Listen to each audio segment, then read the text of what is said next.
Tech Sounds presenta Con su permiso.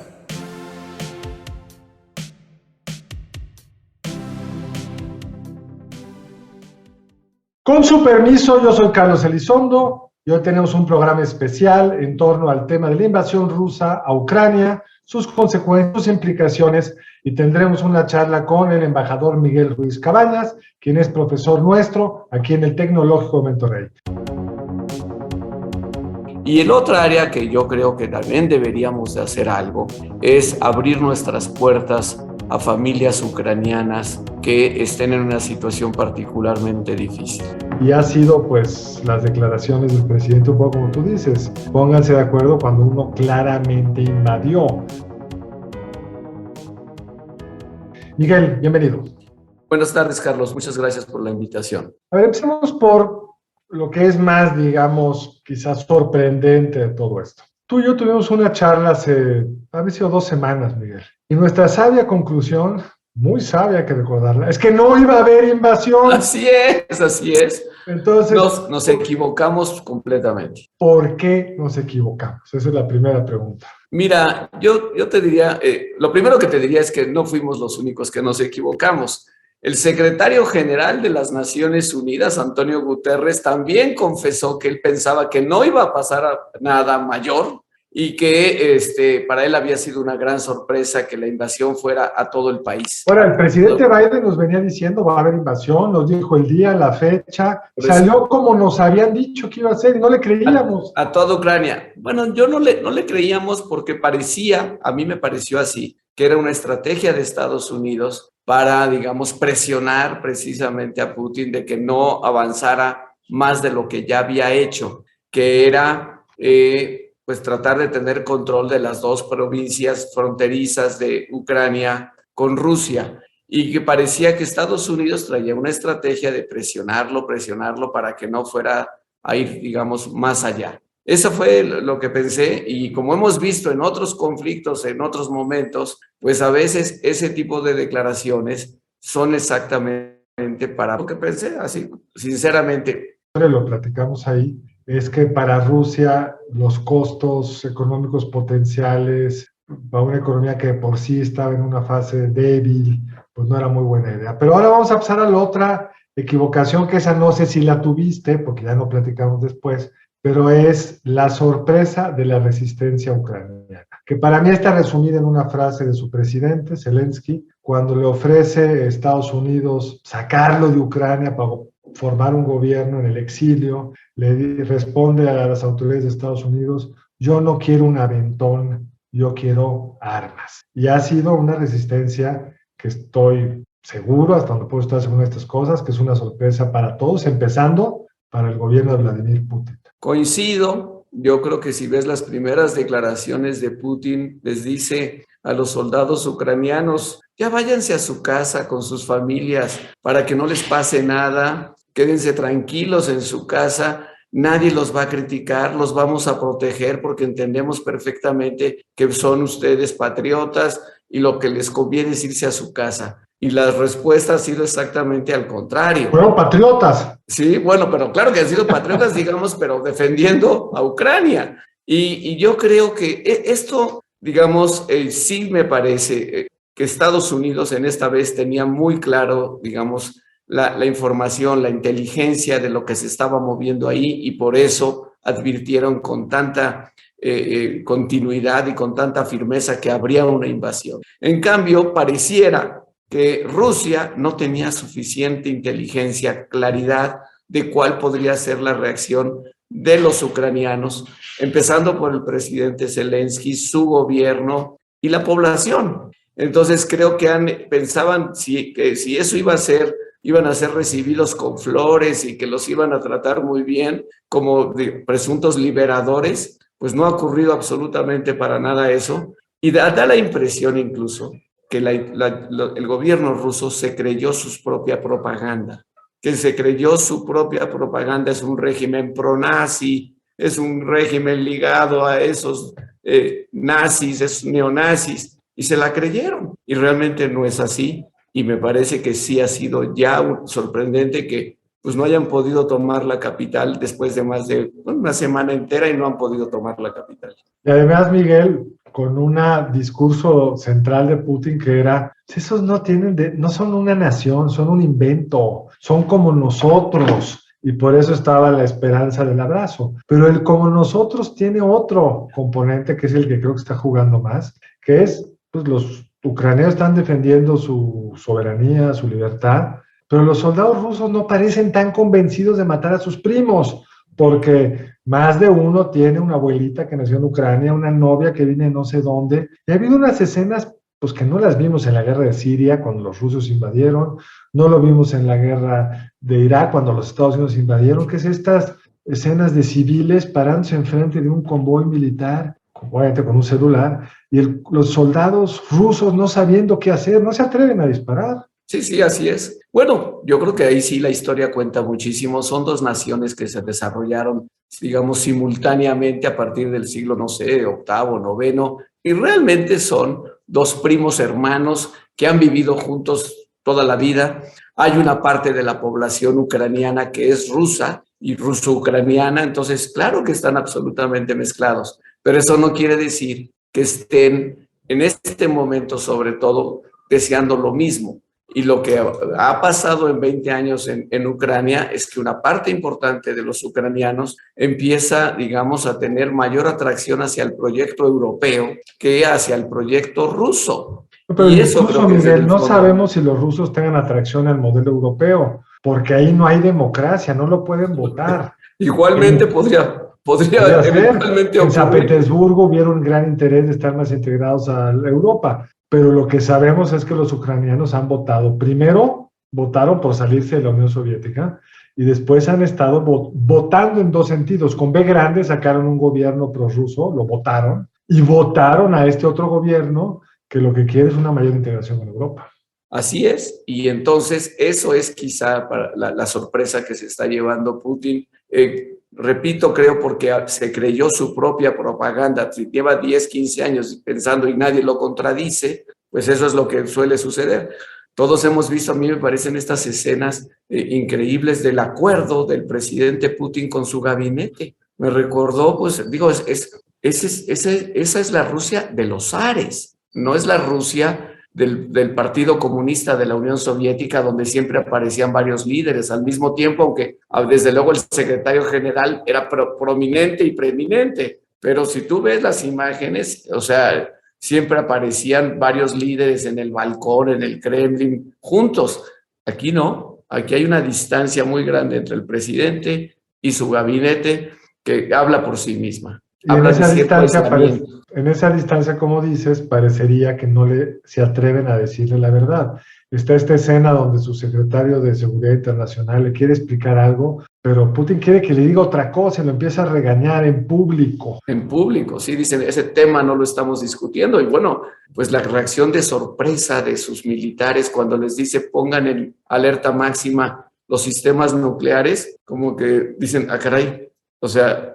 Bueno, pero aquí nos lleva a otro tema que es quizá el primer gran interrogante de lo que estamos viendo. Se decía, la prensa, los expertos, que el ejército ruso había mejorado mucho, había comprado nuevas armas, estaba mejor entrenado, y ha habido fallas logísticas elementales, como aparentemente no han sido capaces de suministrar la gasolina para los camiones y los alimentos para los soldados. Ha habido unas fotos del deterioro enorme de estas ruedas gigantes de estos camiones deteriorados por falta de mantenimiento, según los expertos. Contra lo que se esperaba, no han podido tener la superioridad aérea. La Fuerza Aérea Rusa no está controlando el cielo porque no lograron destruir plenamente las baterías antiaéreas de mucho más inferior, militarmente hablando, ejército ucraniano. Es decir, ha exhibido fallas operativas que yo creo que los expertos no estaban esperando. ¿Hasta dónde va a atorar esto la invasión o cuáles son las implicaciones que tú ves de esta mucho mayor dificultad de conquistar rápido las principales ciudades y desde ahí pues, tratar, supongo, de negociar? Mira, el destino, yo creo, ¿cuánto va a durar esta guerra? Es algo incierto. No sabemos cuánto va a durar esta guerra, si va a durar 2 días más, 2 semanas o 2 meses, o es un conflicto de larga duración. Lo que sí creo es que no se va a poder imponer un gobierno títere que funcione solamente para responda directamente al gobierno de Rusia. Con lo que hemos visto, me da la impresión de que no va a haber un solo ucraniano que quiera someterse al dictamen que le imponga desde Moscú el gobierno ruso. Entonces, puede ser que las dificultades logísticas sean superables, puede ser que Rusia acabe imponiéndose, sí logre imponerse en el campo, ¿no? Que controle las ciudades, que esté ahí el ejército ruso, pero ¿por cuánto tiempo? ¿Y a qué costo? ¿A qué costo y qué ucranianos van a querer cooperar con un gobierno así? Yo recuerdo, déjame darte un ejemplo, digo, histórico que me viene a la mente, porque cuando Estados Unidos gana la guerra a Japón, después de los bombazos atómicos de Hiroshima y Nagasaki, una vez que firman la paz en un portaaviones de Estados Unidos, entra MacArthur y en 7 años, esto es una cosa ya sé casi única, no hubo un solo tiro. MacArthur actuó como el shogun, como el general de generales. Todo el gobierno siguió funcionando y dijeron, ustedes nos ganaron, está bien, aceptamos la dominación de Estados Unidos. Duró 7 años y después de 7 años se fueron. No veo que eso vaya a ocurrir en Ucrania. Es una muy buena analogía. Miguel fue embajador de Japón pues más de 6 años, entonces sabe de lo que está hablando. Sí. Pero está la otra cara de la moneda, Miguel. Es decir, el primer gran objetivo de Putin pues, era conquistar rápido Ucrania, quizá quedársela toda, no tengo idea. Pero el segundo era fortalecerse frente al occidente. Y parece que ha logrado exactamente lo opuesto. Es decir, ante la amenaza, esta Europa dividida, algunos países timoratos que no querían enfrentar a los rusos, se han reaccionado de forma contundente. Creo que el ejemplo más dramático es el primer ministro, el canciller alemán, dándole una vuelta en U a la política alemana, a rearmarse, a comprar nuevos dispositivos tecnológicos, a buscar prescindir del gas ruso y jugar un papel de liderazgo que no había querido jugar, mandar armas a Ucrania, que va contra una política pues, de décadas de no participar ni armando a nadie en un conflicto bélico. Suiza dispuesta a congelar cuentas de oligarcas rusos, en fin, un occidente con una capacidad de reacción muy potente. ¿Qué podríamos esperar de esto? Bueno, es que yo creo que esa es la primera reacción importante. Putin logró lo que nadie había logrado en 30 años, que era unir a la OTAN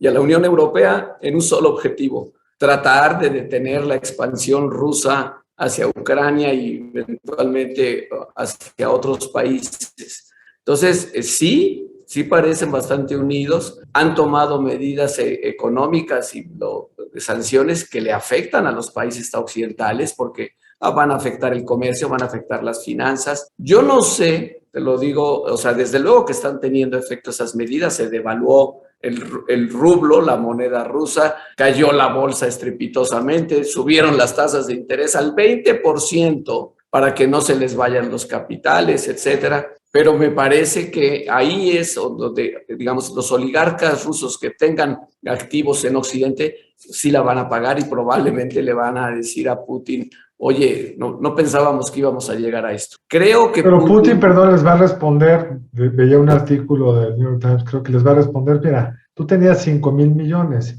ya te quitaron 4 que tenías afuera, no quieres perder los 1,000 que te quedan acá. Bueno, eso es cierto, pero mira, Carlos, la verdad es que ahí habría que ver, y yo creo que la clave al final de cómo puede resolverse este conflicto la tiene China, porque si China toma una actitud más proactiva en que a que el conflicto no crezca, sí creo que Xi Jinping es el único líder mundial que le puede decir a Putin, ya arregla eso, ya negocia. ¿Y crees que lo va a hacer? Porque no creo que lo haga muy a corto plazo, pero eventualmente sí. Yo creo que China no debe ver con preocupación que se continúe el conflicto, debe ver con preocupación que militarmente no haya sido un paseo para Rusia la invasión de Ucrania, debe ver con preocupación que se cree y que se poco a poco la OTAN pues se fortalezca, aunque no sea algo, una amenaza directa para ellos. La tensión que se crea en Europa tampoco es buena para China. Y no creo que China tenga una estrategia militar, por lo menos en el corto plazo, para tratar de apoderarse de Taiwán. Repito, creo que le funciona muy bien su estrategia económica y su estrategia es el camino de la seda y su estrategia son ese tipo de cosas. Por lo tanto, creo que no le conviene. Y sí creo que le puede decir a Rusia, mira, no gastes tus recursos en eso, trata de llegar a un acuerdo. No sé si lo va a hacer, pero creo que es el único que podría hacerlo. Pero además yo creo que el otro tema vinculado como preocupación para China y quizá para la propia Rusia y ciertamente para pues, todos los que vivimos en el planeta es el impacto económico que está teniendo esta guerra que pues va a afectar a China como a todos, en su caso en un año donde su premier pretende reelegirse o sentar las bases para su tercera elección, lo cual no tiene precedentes desde la muerte de Mao Zedong, donde ya estaba en una cierta fase de desaceleración por el sobreendeudamiento del sector inmobiliario, donde ya había una presión de precios por los distintos cuellos de botella asociados con el regreso tan abrupto del movimiento económico después de la pandemia, con una China que está batallando nuevamente con la pandemia porque han decidido pues, dejar al virus fuera y le está costando cada vez más en confinamiento. Es decir, un mundo que se mueve no ayuda a los intereses políticos del gobierno chino y querría aprovechar esto para que nos contaras, Miguel, ¿qué tanto crees que nos va a afectar a nosotros, tanto económicamente como por el tipo de reacción que han tenido las autoridades mexicanas, el presidente, el canciller, que no ha sido la misma reacción respecto a la invasión rusa de Ucrania? Mira, yo desde luego creo que nos va a afectar, de hecho creo que ya nos está afectando. En forma inmediata pues subieron los precios de los energéticos, del petróleo y el gas, y hay que recordar que México es un importante importador de gasolinas, entonces es mucho más lo que nos afecta ya en nuestra balanza petrolera que suban los precios de los energéticos que los que nos beneficia. Pero pegado con el precio de los energéticos viene el precio de los alimentos, concretamente los cereales, el trigo, el maíz. México es un importador neto de los dos y sobre todo de maíz para completar la dieta de los mexicanos. Es terrible lo decirlo, pero yo creo que va a subir el precio de la tortilla. ¿Por qué? Pues porque se afectan los cereales en el mundo. En tercer lugar, están subiendo las tasas de interés. Ya venían presiones por la inflación global, la inflación en México. Digamos, el Banco de México ha estado ajustando la tasa de interés. Todo esto va a presionar mucho más a que se eleve la tasa de interés, precisamente por lo que está ocurriendo. Más allá de eso, yo creo que el gobierno de México tuvo una buena reacción a nivel de Cancillería, y hay que decirlo, de la Secretaría de Relaciones Exteriores, sobre todo de la misión de México en Naciones Unidas, que por decirlo así han tenido muy claro desde el primer momento de qué lado debía estar México.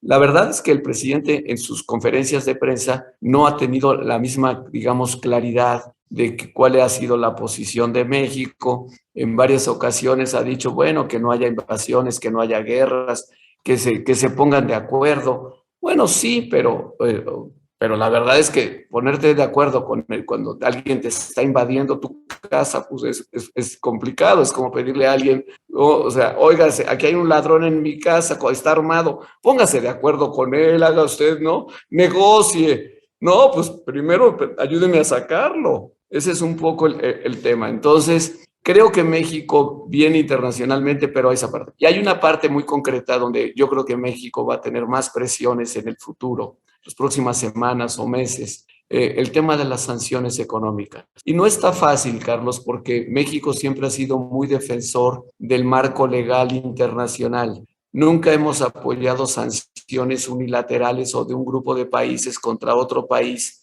si no han sido debidamente, digamos, sancionadas o autorizadas o declaradas por algún órgano como pueden ser Naciones Unidas o en otros momentos la Organización de Estados Americanos, que lo prevean. Si no existe eso, yo dudo mucho que el gobierno de México pueda participar en sanciones declaradas abiertas. El Consejo de Seguridad de la ONU está autorizado para declarar sanciones, los declaró contra Corea del Norte por sus ensayos nucleares y México las acató porque era el Consejo de Seguridad de las Naciones Unidas el órgano que las decretaba. Pero si no hay eso, México no es un país miembro de la OTAN, entonces no creo que México vaya a participar en ese tipo de sanciones. Eso no quiere decir, sin embargo, que no haya posibilidad de hacer sentir que hay, digamos, cierta solidaridad en el corto plazo. Por ejemplo, en las conexiones aéreas. Digamos, si no urge tener conexiones aéreas directas con Rusia después de la pandemia, pues tampoco tienes que hacerlas mañana, ¿no? Y tengo la impresión de que ahí podría haber algún margen, pero no veo que el gobierno de México quiera hacer eso. El gobierno de México dice, no, yo ningún tipo de sanción, mantengo abierto todo mi relación. En un contexto como ese, Miguel, donde no queremos hacer sanciones por las razones que tú dices, lo simbólico empieza a pesar aún más. Hoy había un artículo de Andrés Oppenheimer en el Miami Herald, no sé si lo leíste, donde contaba cómo pues, dos países importantes, los más importantes de América Latina, que son Brasil y México, si bien votaron en la Asamblea General de las Naciones Unidas, pues en la resolución presentada por Estados Unidos y sus miembros condenando la agresión rusa en Ucrania, no la patrocinaron, como lo habíamos hecho en el pasado,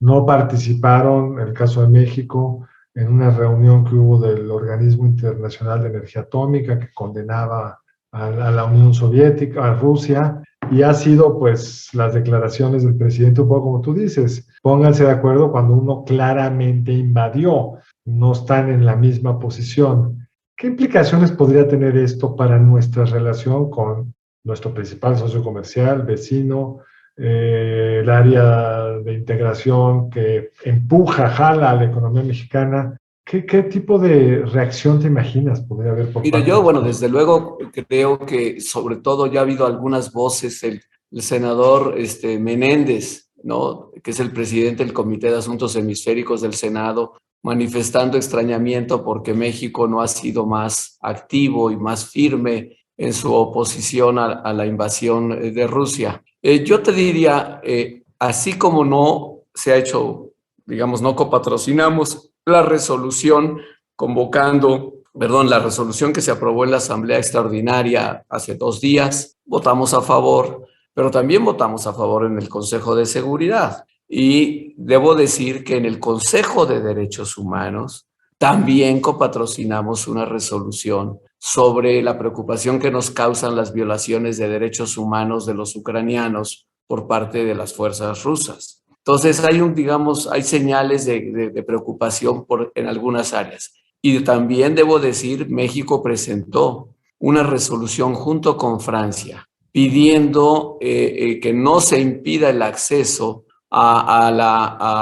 digamos, de ayuda humanitaria a la población civil en Ucrania. Eso no es una medida menor, la copatrocinaron México y Francia en el Consejo de Seguridad pidiendo que no se impida la ayuda humanitaria. Eso nos compromete, Carlos. No solo nos compromete como una resolución de que aquí está. Yo creo que si México copatrocina una resolución así, pidiendo libre acceso a la ayuda humanitaria, estamos obligados a prestar algún tipo de ayuda humanitaria a la población civil en Ucrania. Y el otro área que yo creo que también deberíamos de hacer algo es abrir nuestras puertas a familias ucranianas que estén en una situación particularmente difícil. No son una decisión fácil seleccionar o cómo lo haces, pero siempre hay manera de ayudar, aunque sea simbólicamente, trayendo o ayudando a que vengan a México ucranianos mientras dura el conflicto. No estoy hablando de cientos de miles, no, sino de algunas familias, ayudarles. Qué bueno que ya sacamos a los mexicanos, estamos sacando casi todos los mexicanos de Ucrania, pero podríamos también ayudar a algunos ucranianos. Entonces, eso y ayuda humanitaria, me refiero a todo lo que es equipo médico, todo, alimentos, agua, etcétera, lo que se hace en esos lugares. Digo, en este tipo de conflictos México puede ayudar. Ya mandamos un avión de la Fuerza Aérea a Rumanía, se hizo el traslado, eventualmente podemos usar esos mismos pues equipos que tiene la Secretaría de Defensa Nacional para hacer llegar ayuda humanitaria, como lo hemos hecho en Haití y en Centroamérica y en el propio Estados Unidos cuando ha habido desastres naturales mayores. Yo creo que México está obligado, por haber presentado esa resolución de asistencia humanitaria en el Consejo de Seguridad, a pues poner algo de esa asistencia. Ahora, un tema que puede parecer un poco marginal, pero creo que simbólicamente es muy importante, las declaraciones que ya ha hecho un par el expresidente Trump, admirándose de Putin, sugiriendo que Estados Unidos debería de hacer algo parecido con el norte de México, invadir, en fin, es Trump y hay que tomarlo donde viene. Pero es esa asimetría de poder lo que debería devolver a México, como ha sido su tradición, que es parecida a la tradición china, hay que recordarlo, de que cuando eres el país débil es cuando más importa el derecho internacional, cuando más hay que condenar enérgicamente cualquier violación a esta. Y aunque la Cancillería ha sido bastante clara, pues sí genera una tensión que las declaraciones del presidente luego no tengan la misma contundencia. Pues sí, mira, yo creo que a veces me da la impresión de que en algunos círculos del gobierno se piensa que Rusia y Putin son gobiernos de izquierda, digo, es de izquierda, lo cual, francamente, eso no es así. Digo, no todos, pero veo que algunas personas lo creen, seguidores de Morena, pues creen que es un país, que Rusia es de izquierda, cuando francamente, pues no lo es. O sea, hay que recordar por qué no es de izquierda. O sea, yo creo que es el eco de la Unión Soviética, que era, pues claramente para ciertos sectores de la izquierda mexicana, por mucho tiempo fue un gran referente, pero hoy Putin encabeza una economía capitalista con un fuerte componente oligárquico, es decir, hay un grupo pequeño de empresarios que controla buena parte de las empresas más importantes, de la riqueza del país, no democrático. El líder de la oposición que trataron de asesinar está en una cárcel de alta seguridad en Siberia, y donde pues, las manifestaciones contrarias a la invasión han sido muy fuertemente castigadas en términos policíacos, metiendo a la gente a la cárcel, reprimiéndolos, etc. Entonces estamos frente a un gobierno autoritario capitalista con una política social muy limitada. Rusia es un país con enorme desigualdad y que no tiene ni de lejos los servicios sociales, educativos y de salud que tienen los países europeos. Así es, y además no es una economía tan grande, eso también hay que subrayarlo. Es un poco más grande que la de España o un poco más grande que la de México, pero no mucho más grande. Y solo no tiene 14 millones de habitantes más que México. Así es, no pueden sostener por un conflicto prolongado. Y hay que recordar aquí que una de las causas de la desaparición, de la caída de la Unión Soviética, pues fue su aventura cuando decidieron invadir Afganistán en 1979, 1980, y a los 6 años, 7, tuvieron que abandonar Afganistán. No pudieron sostener esa invasión, porque finalmente las invasiones cuestan, y eso lo sabe ahora muy bien también Estados Unidos. Pero déjame volver al tema del derecho internacional.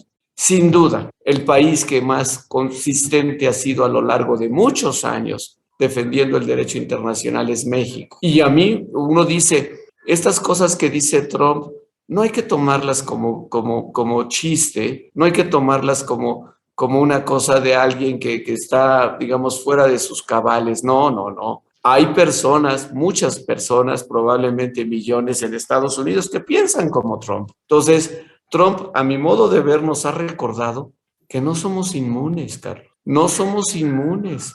Si algún día regresa Trump o el trumpismo, pues tenemos que tener mucha claridad en que hay personas, ese grupo político, esa corriente que él encabeza, que así piensan como, y por eso elogió a Putin, diciendo, él ya hizo lo que yo quiero hacer. Cuando vino hace un tiempo el caso de un narcotraficante, pues él declaró, yo mando a los Marines a México a detenerlo. Es decir, esa es la mentalidad. Entonces, no somos inmunes, Dios no lo quiera, como se dice, pero hemos vivido más de 100 años pensando que México no, las intervenciones extranjeras no se dan.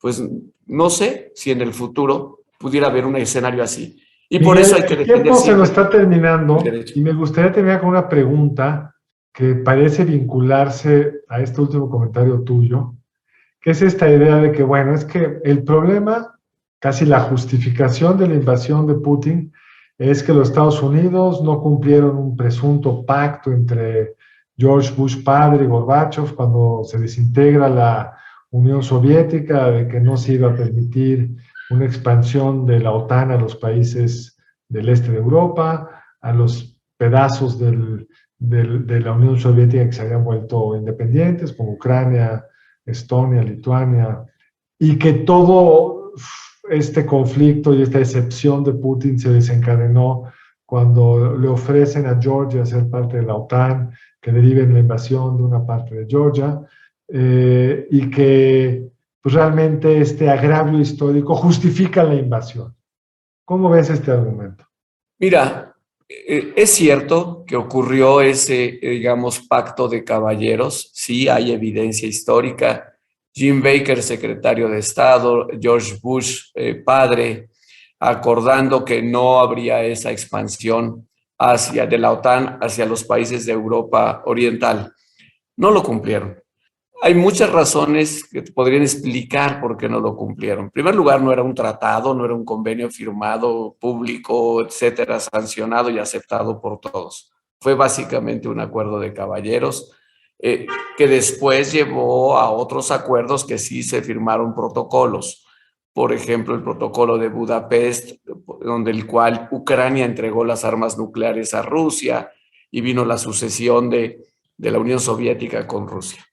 Pero también creo que hay que tomar en cuenta que esto ocurre a lo largo de 30 años, o sea, no fue una cosa inmediata de un día para otro.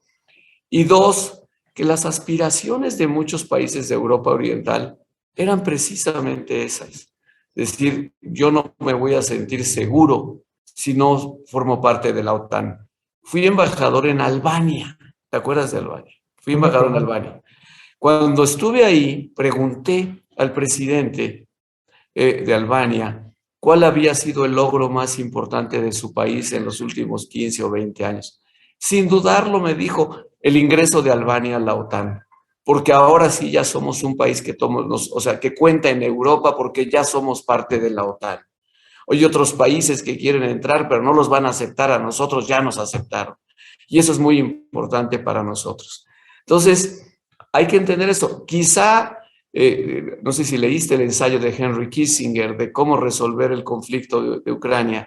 Quizá lo que se debió haber hecho hace ya tiempo era una especie de conferencia mucho más importante para tratar de definir hacia dónde podían llegar estos países y hasta dónde, y no ir con este movimiento gradual de incorporación.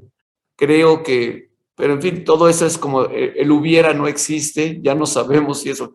Yo sí creo que lo que más le preocupa a Putin ahora es que Ucrania se incorpore a la Unión Europea, que Ucrania por decirlo así, se olvide de su herencia rusa y se pase a ser un país más occidental. Yo cambiaría ese discurso, Miguel. No es olvidar tu herencia rusa, es escoger por una economía abierta y de mercado frente a una cerrada Bueno, por eso. Digo, es como creo que lo siente Putin, quizá no lo expresé bien, pero lo que quiero decir es, Ucrania lo que está haciendo es ejercer su derecho a la libre determinación. Exacto. Que está en la Carta de las Naciones Unidas. Y no hay Unidas. ninguna justificación para invadir un país porque está tratando de hacer eso. Pero el tiempo se nos ha acabado, ha sido un diálogo interesantísimo. Habrá que repetir, regresar a un diálogo como este en una emisión posterior con su permiso, porque es un asunto que está en marcha, de una enorme importancia para la estabilidad de Europa, para la estabilidad del mundo, para México. Y ha sido para mí muy enriquecedor, Miguel, haber podido platicar contigo. Muchas gracias. Gracias a ti, Carlos. Si quieres conocer más sobre el comercio y los negocios, te invitamos a escuchar Territorio Negocios. La experiencia del cliente o del usuario es cada vez más importante. El podcast en el que hablamos sobre las nuevas tendencias de innovación, emprendimiento, finanzas y liderazgo en México y en el mundo. Escúchalo en Spotify, Apple Podcast y Google Podcast. Muchas gracias al equipo del Tecnológico de Monterrey y de Tech Sounds. Productor ejecutivo de Tech Sounds, Miguel Mejía. Asistente de producción, María Monroy. Productora de Con su permiso, Cintia Coca. Diseño, Daniela Solís, Lisette Rodarte y Pilar Ortega. Postproducción, Max Pérez, Marcelo Segura y Sergio Chávez. Les invitamos a escuchar el siguiente episodio de Con su permiso y el resto de programas de Tech Sounds en los canales de su preferencia.